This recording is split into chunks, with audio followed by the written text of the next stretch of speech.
nós vamos ver um pouco além das correções relativísticas que nós estávamos vendo até então.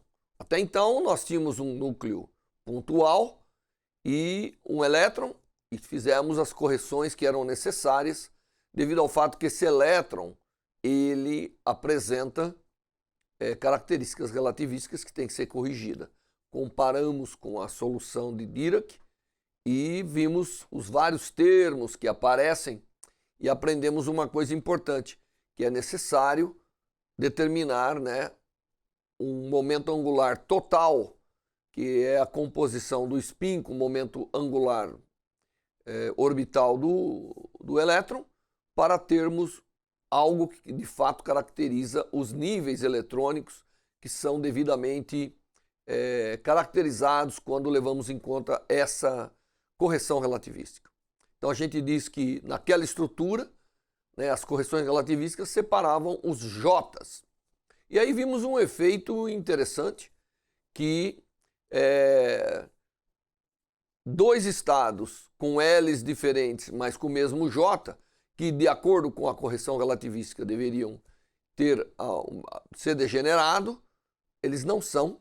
Isso dá origem a algo mais que tem que ser introduzido aí no entendimento dos átomos, que é o Lambshift, que é a eletrodinâmica quântica.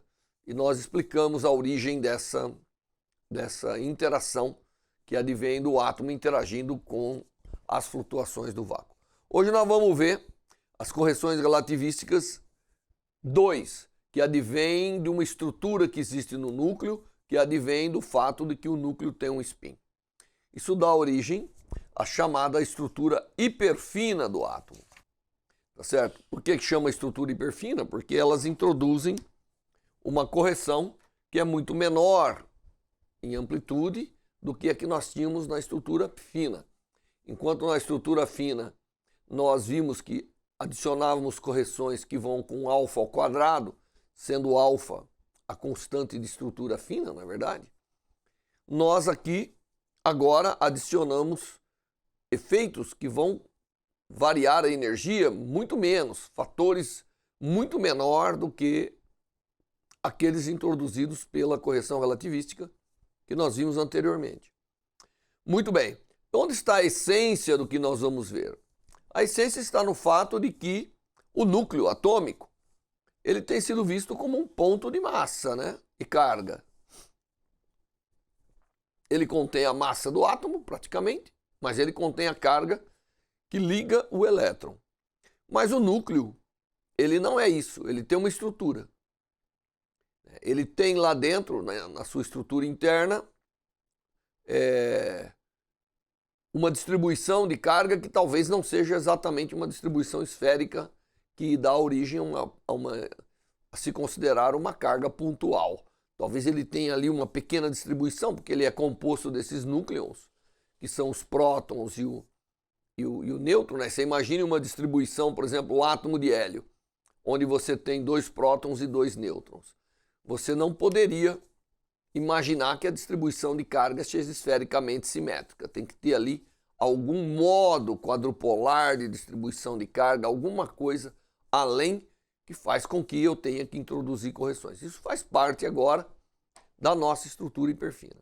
Outra coisa importante, então uma das coisas é essa estrutura do núcleo. Nós temos que ver que a estrutura do núcleo adiciona coisas. A segunda coisa é o fato de que o núcleo tem spin. O fato de que o núcleo tem spin introduz aqui algumas interações magnéticas, claro. Tá certo? O spin gera um campo magnético visto pelo elétron, portanto interage com o spin do elétron. E a órbita do elétron, obviamente, está gerando um campo que deve interagir com o spin nuclear. Portanto, tem uma interação entre o spin nuclear e, como eu disse para vocês, todo spin significa aí a presença de um momento magnético.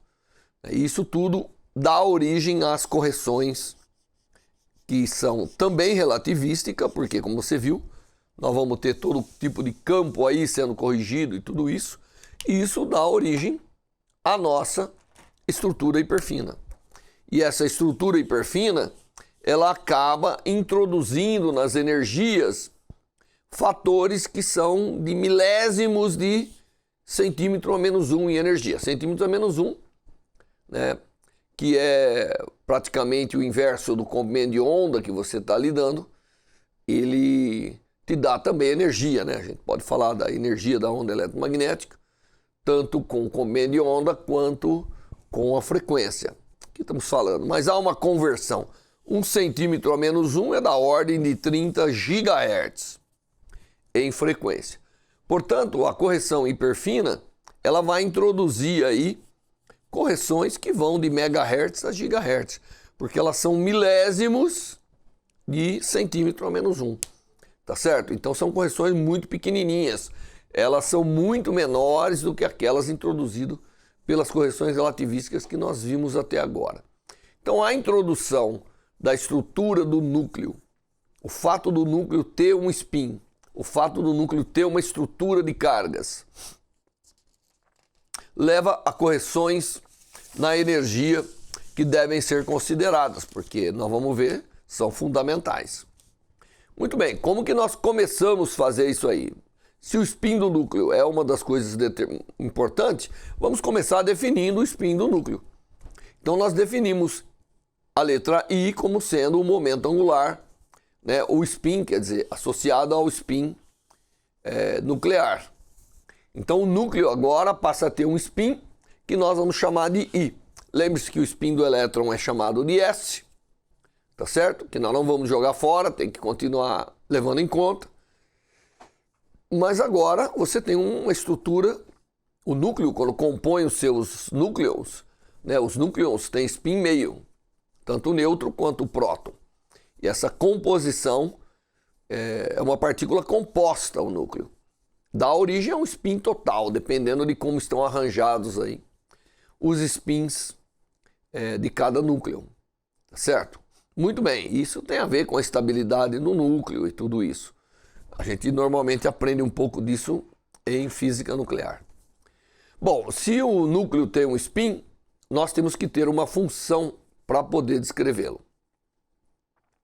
Da mesma maneira que nós temos um spinor, né, quando introduzimos o elétron, introduzimos um termo que era SMS, porque quando você tem um spin, você tem que ter um estado que descreva ele, descreva em que situação física esse spin se encontra.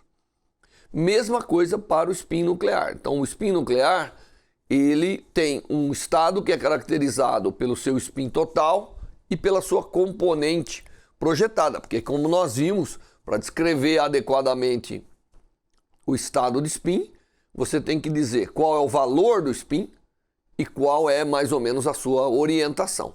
Daí é que nós sempre escolhemos um I quadrado, que de alguma forma caracteriza o valor do spin, e um IZ, que caracteriza a sua projeção. Muito bem, então o estado que nós vamos escolher para descrever o spin do núcleo, o núcleo ele tem um spin total I e pode ter projeções diversas, tá certo? As orientações espaciais, como nós sabemos, né, já vimos lá desde o Stan Gerlach, há uma quantização espacial do spin que dá origem a sua componente Z, seja o que nós escolhemos com direção Z, está quantizada também. Muito bem. Então, o núcleo, ele, independente de qualquer coisa, pelo fato de ter um spin, nós vamos considerar os seus estados, os estados de spin, como sendo IMI, e esses estados são autoestados do I quadrado, do operador I quadrado, dando o momento angular total, e do IZ dando a sua componente. Então, na verdade, você vê que um estado nuclear, ele é caracterizado pelo I e o MI, né? Então, nós temos, por isso que nós sempre carregaremos um estado representado por IMI. Isso aqui é uma função de onda, né? Isso aqui é uma função que caracteriza aí o estado do spin. Essa é a função de onda do estado de spin. E, obviamente, como MI é a projeção do spin na direção Z, ele está restrito a existir entre mais I e menos I, e variando de uma unidade de H cortado entre esses limites.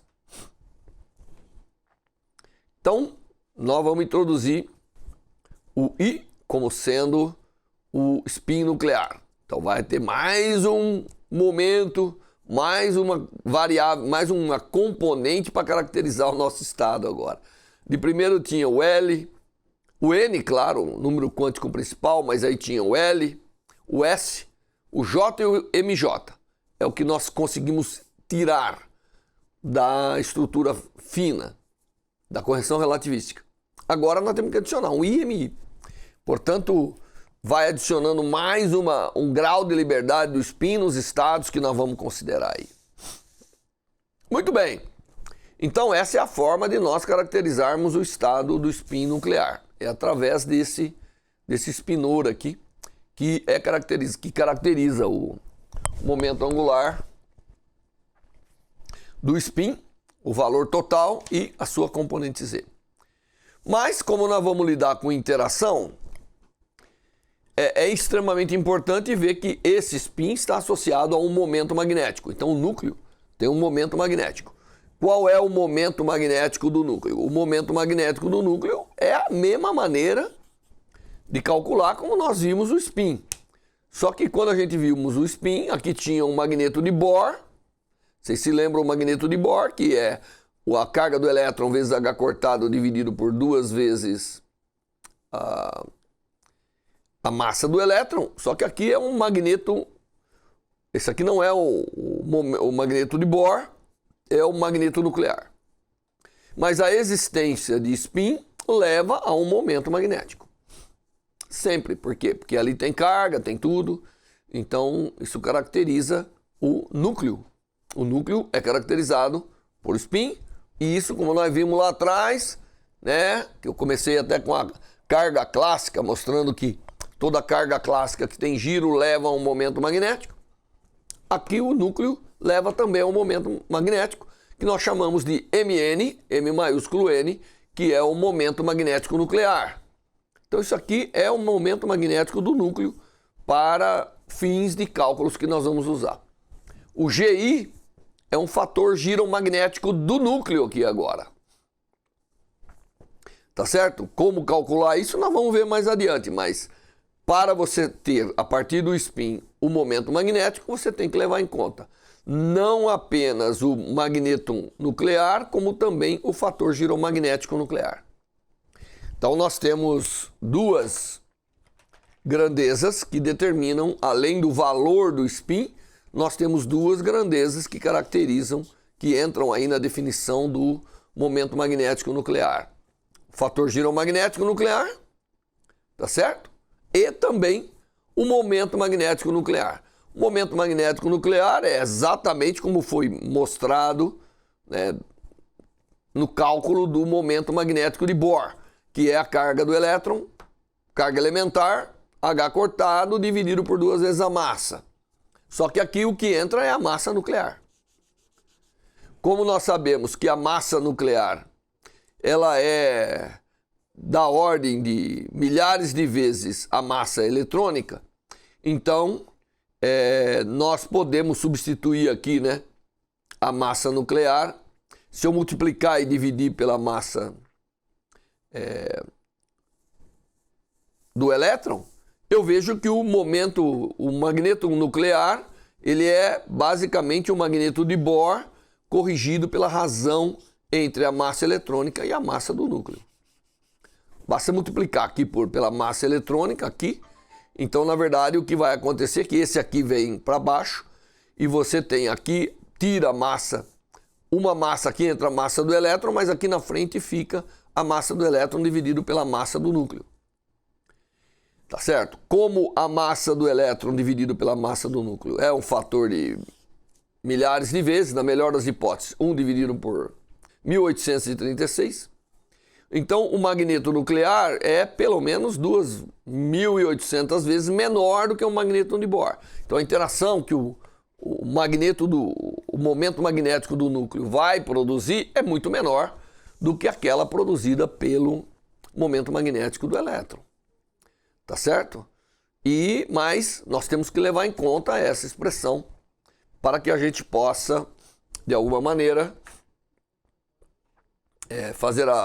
tirar as grandezas e a correção da energia que nós temos aí.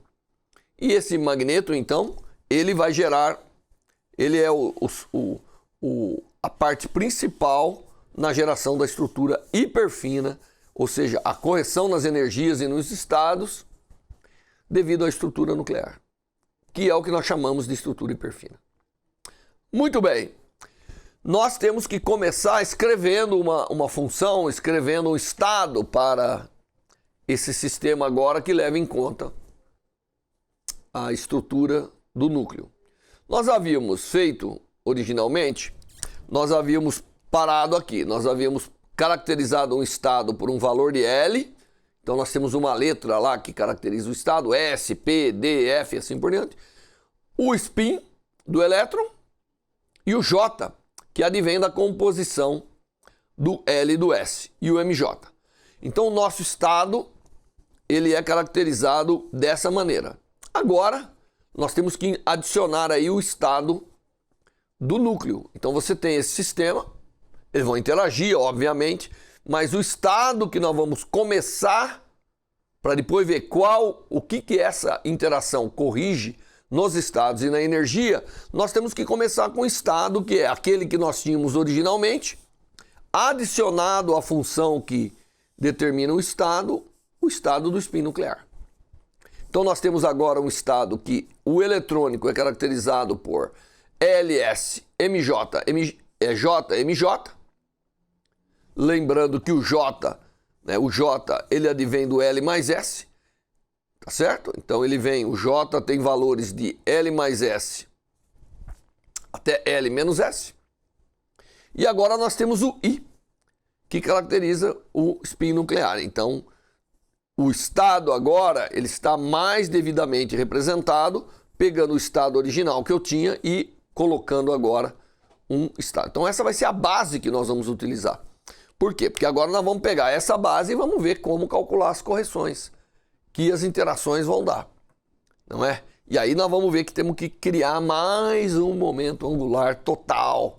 É assim, né? Como é que você vai adicionando o momento angular na estrutura de um sistema quântico, você vai definindo o momento angular total do sistema. Que essa composição é que vai determinar o novo estado, como vocês vão ver. Então, o que vai determinar o novo estado agora vai ser uma composição de J e I. Tá certo? Assim como o que determinou o estado da estrutura fina era uma composição de L e S. Muito bem. Esse estado aqui, obviamente, ele é degenerado, porque aqui nós temos 2J mais 1 MJ. Nós vimos na estrutura fina que o que separa são os J's. Então, a primeira correção relativística, nós separamos os J's. Então, você tem estados com diferentes J's, eles terão energias diferentes. Tá certo? Então, não separa o MJ na estrutura que nós vimos. Portanto, aqui é uma coleção de estados. Para o mesmo J, você tem 2J mais 1 estados MJ, certo? Então, aqui já tem uma degenerescência que é 2J mais 1. Devido ao fato de que os MJs não estão separados. Não há nada anisotrópico ali que separa os MJs. Tudo vinha das correções internas da Newtoniana. Muito bem, quando botarmos um campo pode ser diferente a história. Um campo externo. Agora nós temos o IMI, que novamente, né, ele também contém aqui para um determinado I, você tem 2I mais 1 estados MI. Tá certo? Então a degenerescência desses aqui, na verdade, quando eu escrevo dessa forma, eu tenho 2J mais 1 vezes 2I mais 1 estados representados, que de alguma maneira representa a mesma energia. E aí nós vamos ver o que determinadas interações vão levantar dessa degenerescência toda aí. Certo? Bom, todo mundo está me acompanhando. Nós temos que agora considerar isso tudo e escrever uma newtoniana, que obviamente é uma newtoniana que pega o H0, que é o que nós tínhamos. Para nós o H0 agora é um H0 que tem a estrutura fina nele, tá bom? Então é até onde nós chegamos anteriormente. E vamos adicionar agora a estrutura hiperfina, que nós vamos deduzir. E como eu disse, essa interação que vem aqui nova, que é devido ao momento magnético nuclear, etc., ela vai adicionar uma parte de energia que poderá levantar, em alguns casos, a degenerescência que eu tenho aqui. Se eu tiver um estado S, obviamente o J é meio, e se eu tiver um spin meio no núcleo, isso aqui é meio, então aqui dá 2, tá certo? Não é? Quando eu tenho aqui um L igual a 0, eu teria aqui 2 e teria aqui 2, então na verdade eu deveria ter 4 estados degenerados que nós vamos ver como que eles vão se somar, formando os novos estados. Essa newtoniana que nós estamos considerando aqui, que é chamada newtoniana da estrutura hiperfina, ela tem na verdade ela contém nela vários termos que nós temos que levar em conta, que é isso que nós vamos começar a calcular. Aonde estão os termos dessa estrutura hiperfina?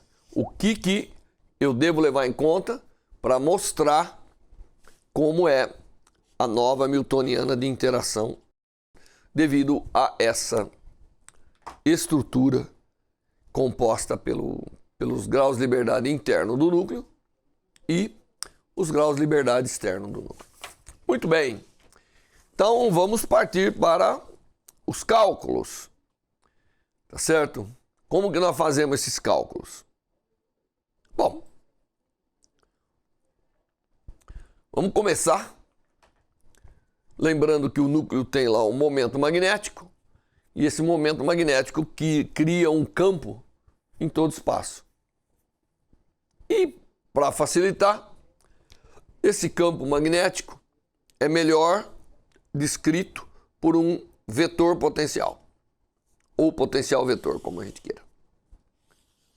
Então, aqui está o vetor potencial, ou potencial vetor, para um momento magnético. Se eu tiver um momento magnético num determinado lugar aqui, e estou olhando a uma distância r dele, que está o momento magnético do núcleo.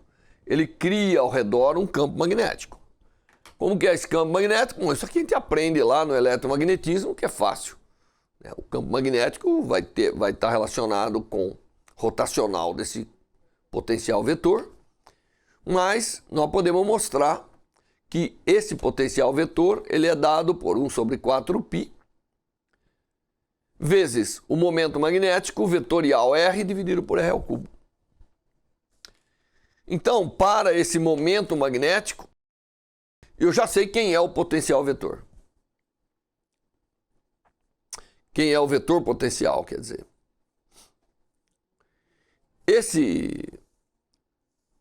Isso gera um campo em todo o espaço que, obviamente, vai interagir com o elétron. Tá certo? Então, vamos lá. Só lembrando, devido ao fato de que o núcleo tem agora um momento magnético, isso gera um campo ao seu redor que vai ser representado por esse potencial vetor A. E esse potencial vetor, ele vai interagir com o elétron e com o spin do elétron. Vocês também devem ter aprendido, isso não vou deduzir aqui, mas é uma coisa que a gente aprende quando vê uma carga na presença de um campo eletromagnético. A melhor maneira de descrever o elétron é corrigindo o seu momento. Então, se eu tenho um elétron, está na presença de um potencial vetor A, eu sei que o momento pode ser corrigido substituindo o momento por momento menos E sobre C vezes A. Então, se eu fizer essa substituição, eu vou levar em conta qual interação ou quais interações esse momento magnético do núcleo está interagindo na posição que o elétron está agora localizado. E, obviamente, isso pode ser feito de várias maneiras aqui, né? A primeira maneira é que há uma interação. Na verdade, nós vamos calcular várias interações que advêm. A primeira delas é a que você tem o elétron, que tem uma órbita. Portanto, aquilo que nós vimos, né? O elétron tendo uma órbita, a interação com o núcleo tem um campo, nós já vimos isso, gera lá, tem lá na transformação de campos um campo magnético. Isso dá origem a uma interação que lá nós chamamos de spin-órbita do elétron. Agora aqui, essa já está lá no H0.